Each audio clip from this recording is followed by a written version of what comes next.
Wednesday, guys. Hope you are having a great week and trying to stay as cool as possible and getting that summer exercise in so you can remain healthy despite what's happening everywhere else.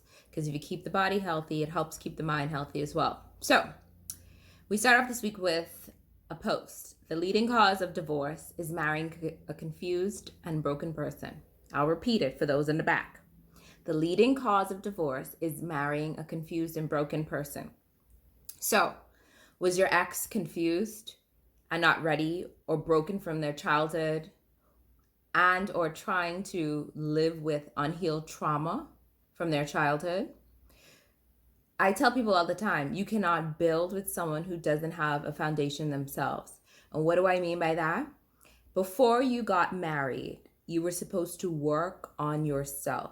You were supposed to spend the time getting to know yourself, growing, loving yourself and all of their imperfections you have, and being comfortable in your own skin so that then you can explain yourself to somebody else.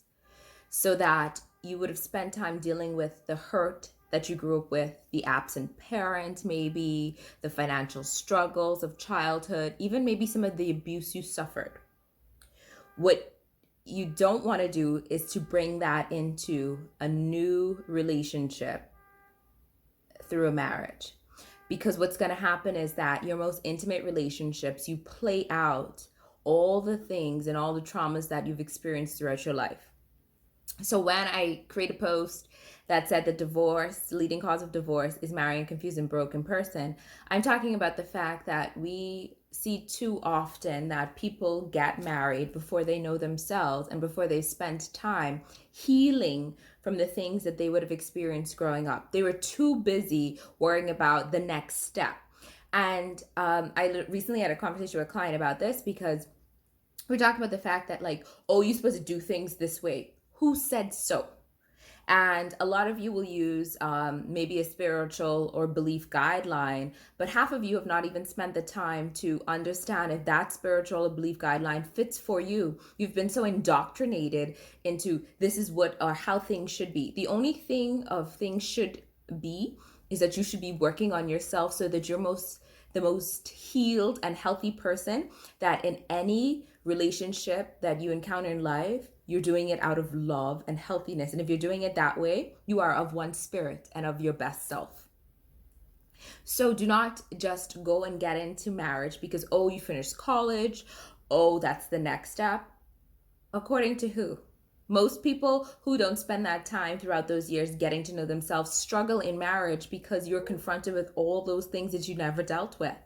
Intimate relationships are the most vulnerable, and I say it constantly.